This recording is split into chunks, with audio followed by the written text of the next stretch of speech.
Catalina's Story Hour. I'm Catalina. Well, I have thought long and hard about what story I want to start Catalina's Story Hour with. And, well, I think I will tell you the story that makes me most happy. It is the story of how one spotty kitty got to be with one stripy tiggy. This story makes me happy. Okay, so as some of you may know, Jay Tigerclaw and myself are happily engaged, and we've been together for 8 years. Woo! That's a long time. Yeah. So, we still act as though we've only been together for 3 months. You know, all the cutesy PDA and the playfulness and the sappiness. We still do that. I love it. So, it was a very long time ago. Let me set the stage for you, okay? So, imagine, I think it might have been April of 2007. Whew, I think it was about that long ago. Might be 2006, but I think JT would tell you it was 2007. If he tells you that, he's right. I'm horrible with dates. I mean, there's a lot going on in this kitty mind. Like meowing and meow. So, he joins my forum, Furrie Haven. There'll be a link for it down below. You know, because I got a pimp. And he was so quiet. He didn't say anything, you know. So I PM'd him and I said, "Welcome to Furrie Haven. I hope you'll enjoy your stay here. I'm Katalina." And he thought that was the sweetest thing ever. I don't know why, but that's what he thought. So we started talking, you know, just on IMs. First it was PMs in the, you know, on the forum, and then it was IMs, and then one day he sent a picture of himself to a friend of mine who sent it to me and go, "Isn't he just effing gorgeous? I effing hate him."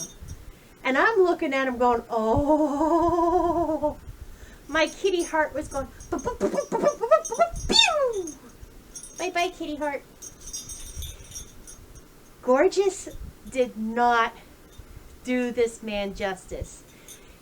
I got scared. He was so good looking. I'm like, no.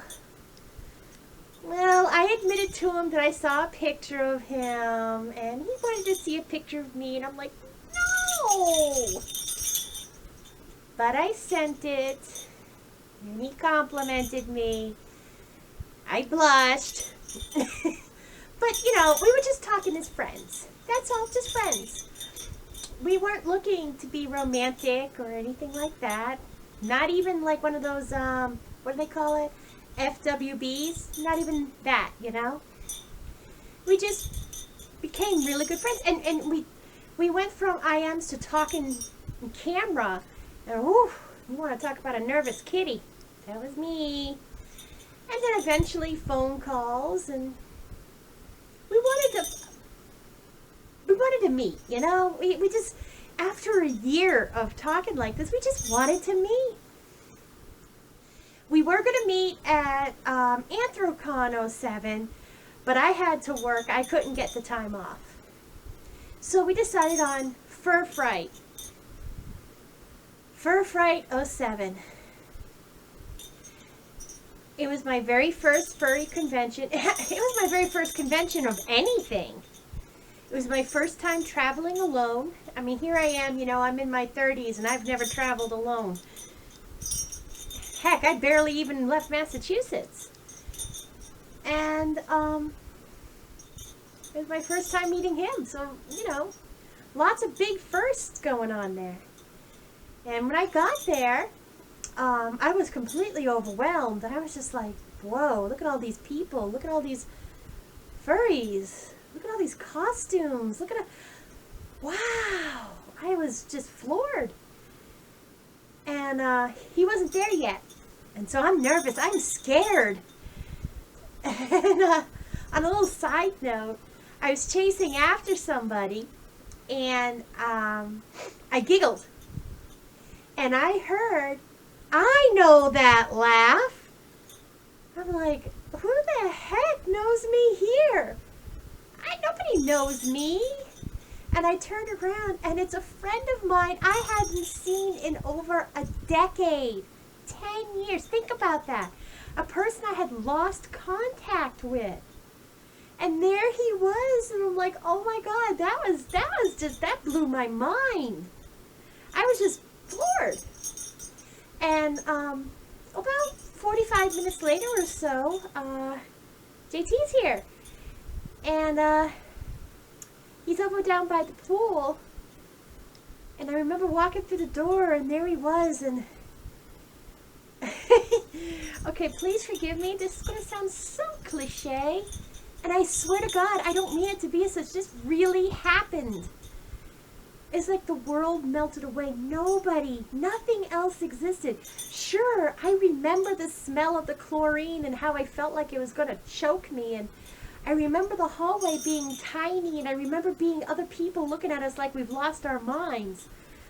And I remember staring at him, thinking to myself, oh my Lord, he's the most beautiful person I have ever seen, ever.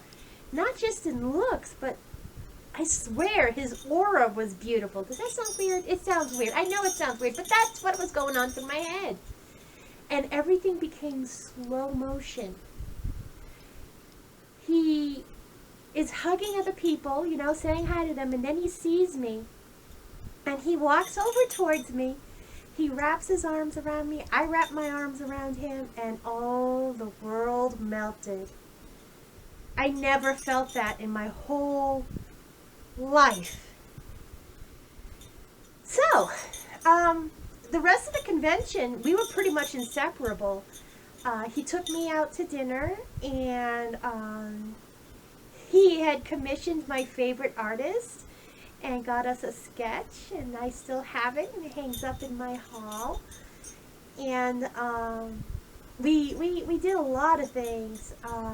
We got to know each other very well. We spent all night talking and so much talking. I mean, we didn't sleep. I remember at one point kind of dozing off and saying something about garlic hanging in the store. But I was, that's just what we did. We just stayed up so late talking and so much talking and stuff. It was just, wow.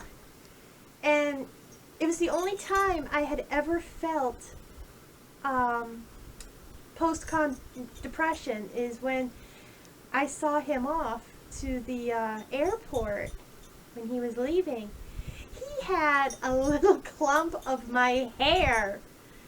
He taped it inside his art binder. I was like, nah, that's not creepy at all. So he goes back to his home, and I go back to mine, and I'm thinking to myself, wow, that was a weekend I'm never going to forget, and obviously I haven't. Time goes on, and life happens, and certain things in my life had to change, and I had to make a decision. And so I just decided to leave the current life that I was having, and thanks to a very dear friend of mine, Seth Triggs, he came down and he picked me up. Me and my poor kitty, who was like, oh my God, what, where am I going, Mama? And I lived in Buffalo with Seth for a few months. He was kind enough to put up with me. And I say that because I had quit smoking, and I had just left everything I've ever known, and now I'm in Buffalo. And during this time, JT and I are still talking, and then we kind of came to a decision. Maybe we should be together, And so one day he calls me up and says, hey, I got a job, I got an apartment, I got a car. You want to come down here and live with me? Down here meant South Carolina. The furthest away from home I've ever been in my whole entire life. I've always lived in New England, you know? New England. And I said, sure. So Seth, oh, bless Seth. Bless Seth's heart. He drove me and my neurotic cat, so 2 neurotic kitties who scared to death, for 19 hours all the way down to Hilton Head. And we turned into the apartment complex, and I'm on the edge of my seat. I'm like, oh my God, oh my God, oh my God. He's sitting on the edge of on the steps of the porch. He jumps off the porch. I didn't even wait for the van to stop. I hop out of there. We're hugging, and it felt just like that first Fur Fright hug. You know, the world melted away. And that was June 08. Yep. June 7th, 08 is when I moved in with my Tiggy and started my life. And since then, I have seriously lived. I have moved from all the way up to the coast of the East Coast, all the way down the East Coast, and then we moved from the East Coast to the West Coast and back to the East Coast, and I've seen so many things I never dreamed in my life I'd ever see. I always thought California to be more like a fairy tale, like it never really truly existed, you know? I mean, obviously I knew it did, but it didn't feel like it. And the Grand Canyon, and we got to meet so many people, and we made so many wonderful friends and made so many wonderful memories. And 8 years later, we're still together, and I have no complaints about him at all. I love him so much. He's been everything for me, and I love him. He's my Tiggy. I'm his Mew, and he's my Roar. And we're going to get married. It was going to be this October. I mean, like this October, but things happened, and that wasn't able to happen. So we've decided on a second date. Some of you might get this. We're going to get married on April 1st.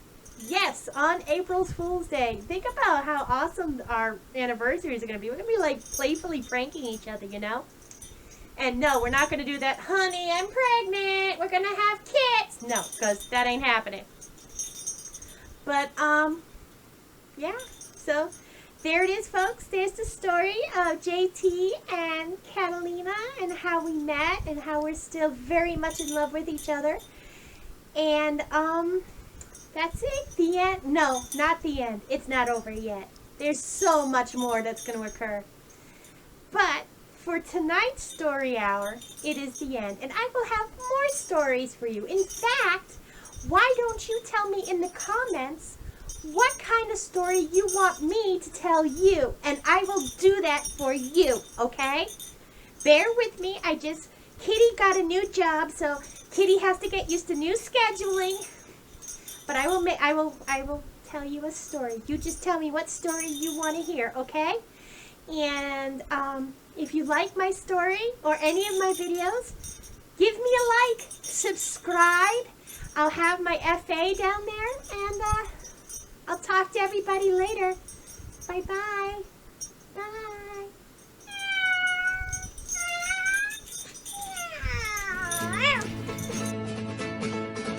Little ghost, won't scare the most.